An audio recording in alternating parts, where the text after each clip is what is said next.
One ring in 25 years. Brian Cashman, you need to go. Not only Brian Cashman, though.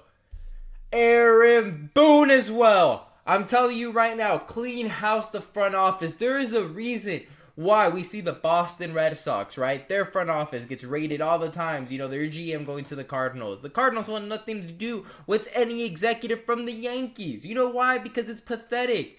Relying on analytics. Poor man management, poor roster creation. For the past 25 years, we have been a victim to mediocrity, and I say today is enough. Enough, I tell you. It is so bad after the Yankees lost 3-1 to the Blue Jays that Jeter and A-Rod went after Brian Cashman subliminally, basically saying this was probably one of the worst roster creations they've ever seen, and I have to agree 1,000%, aside from one fact, which they were kind of pointing out that Aaron Boone is the person with the least amount of blame. Now, for this playoffs, there's only really one guy I don't have a lot of blame for. That is Aaron Judge. Aaron Judge, though, you get a pass on not getting criticized. I will not praise you because this is probably the first playoffs you were the best hitter on the team in the playoffs. First ever playoffs for the guy who's going to be a 3-time MVP. The guy who's hit 50 bombs 4 times in his career. That's not too great. We saw Giancarlo Stanton last year absolutely carry us to the World Series. You know, that's why I'm not going to be too harsh on him because he basically gave out his elbows last season. But to me, it's absolutely incredible. It starts off with the Juan Soto being let to walk away because at the end of the day, what was the problem with the rest of the lineup aside from Judge?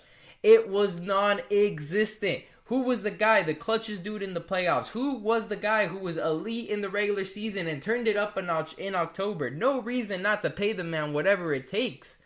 And guess what? You let him walk, the clutchest hitter in baseball. Now he didn't even get to play in October because you could not match him. I would have gave him whatever it took, sweets, whatever, because at this point, if you're letting the beards grow out, you might as well give Juan Soto a sweet if that's what it takes to keep him. Tradition's gone, man. I don't care if Jeter and A-Rod weren't allowed to have a suite and their family couldn't do it. Who gives a crap? Because at the end of the day, they weren't allowed beards, and now you're letting Devin Williams, who had an ERA over 4, have a beard. So tell me why that mattered. Oh, it's the Yankee way. The Yankee way is now getting clowned on by the Blue Jays, clowned on by the Red Sox. Year after year, we are getting beat by division rivals. We're getting embarrassed against rivals. Even if it's the Dodgers, if it's the Blue Jays, if it's the Red Sox, if it's whoever. All we do is get embarrassed and laughed at. They celebrate more on Yankee Stadium than the Yankees in Yankee Stadium. I'm telling you right now, this is absolutely one of the worst ran franchises. Top 3 payroll in the league for the past 25 years, and you've come out with one championship, and it took you to get the Avengers loaded up. That's like the Avengers basically flexing, oh yeah, we beat Thanos. Well, yeah, you had to call in Captain Marvel, Thor, and all these people to end up beating Thanos. It wasn't like it was a underdog type of thing. No. You basically went out and got the best pieces available and actually played them.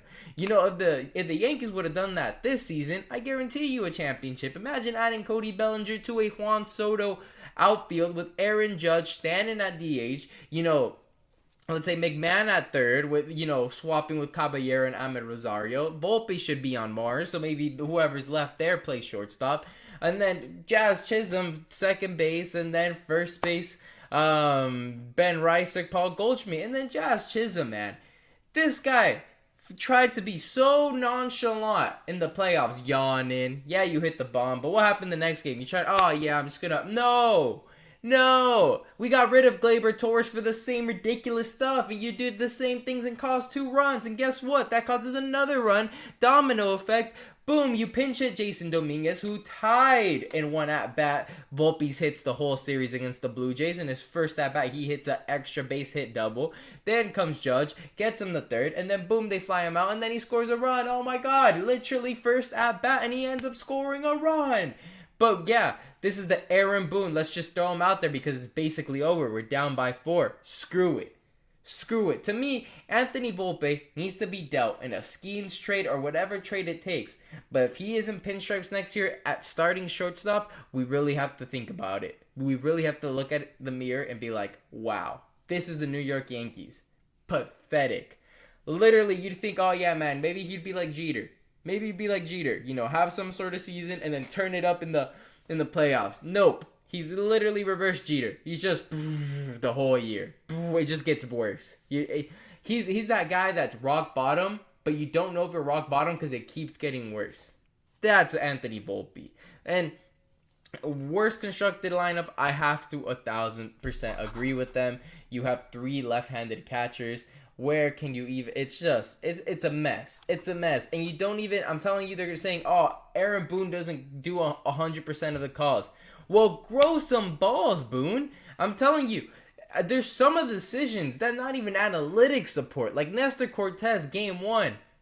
Who the hell said, "Oh, yeah, the guy hasn't pitched in over a month. We've got a guy in Tim Hill having a career year who gets out of high leverage situations, lefty." Nah, Nestor Cortez, the analytics support. No! There's not a single analytic that supported that. I'm telling you right now. And then the Max Fried thing. It's just ridiculous sometimes. Ridiculous. Because I'm not going to 100% blame Boone. I'm sure there's some things he doesn't have control of. But the Max Fried and Cam Schlittler thing, game 1 and game 3 for Boston, shows me that Aaron Boone does have a significant say. Because he's taken out Max Fried because, he's put a couple guys on base and they're scared that they're going to give up a run. They're up 1-0. Yeah, and he just doesn't back his ace. Then you go to game 3. Cam Schlittler's hit 100 pitches going into the 8th. And they say, get him out there, he's throwing strikes. So 2 opposite things happened and he changed. He fixed it. You get me? So to me, if it was all purely analytics and it's not Aaron Boone, then Cam Schlittler doesn't come out in the 8th inning. 100%. I'm going to tell you that. He's not coming out in the 8th inning because, yes, he's throwing strikes, but analytically speaking, he's hit his pitching cap. So, to me, they're just kind of covering for their boy Boone. Oh, yeah, Booney. Oh, Boone's a great guy. Boone. But Cashman, we hate him because he was over here, in contract negotiations, kind of, poking at our egos. It's really, we're just going to throw the whole front office in the dirt because the front office suck. They're our bosses. They suck. But Aaron Boone, he's one of us. He's cool. That's really it. Hooray, you're throwing in Cashman under the bus. But the Aaron Boone thing, throw them all under the bus because it's everybody. He's been there 8-9 years, 0 championships. The other guy's been here 25 years, 1 championship. The whole reason they're both hired, they're either both getting, fired or they're both extending. That's what it is. It's a duo. You know why? Because one literally, bends over backwards for the other. Aaron Boone, whatever Cashman says goes. To be honest, that's straight up. And Cashman loves that. Oh yeah, I have access to the team whenever I want. Oh, Volpe's gonna play even though he's 1 for 1,000.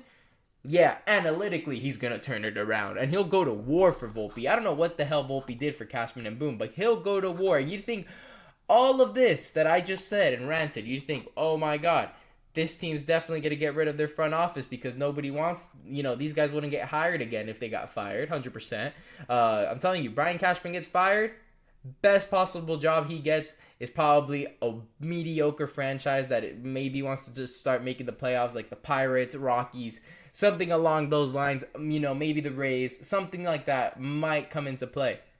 But it's not going to be a big-time team. The Dodgers will throw up at the absolute sight of Brian Cashman working for the Dodgers, unless it's a janitor position. But with all this being said, they still want to bring him back next season. Hal Steinbrenner said, you know what? I know to the fans this is an absolute disgrace and we haven't won in 09, but we had 5 home games in the playoffs. What more can we ask? 5 home games. We filled it up. You know how much revenue that is? A shame that we couldn't make it a little bit more in the ALCS, even if we don't make the World Series. But last year, we made it all the way to the World Series. We had tons of games in New York, Stadium in the playoffs. This year, we had 5. I'm loving it. Bring them back. Cash flow competitiveness. Oh, yeah. And we saved up money because we don't have to pay Cody Bellinger. And we're not stuck with the Juan Soto contract. That's literally Hal Steinbrenner. George Steinbrenner's, obviously rolling in his grave because you know what George Steinbrenner would have done? 1,000%. Juan Soto and Cody Bellinger would be long-term Yankees. Aaron Judge as well. Standing too. You would have possibly maybe some sort of elite third baseman. You would have Jazz Chisholm would still be here. Volpe would have been absolutely nuked already. And then first base Ben Rice. Maybe Adames, shortstop, and I mean that's really the truth about it. But it's an unserious franchise. I'm sick of it. Year after year, your hopes get high, and just to be smothered year after year.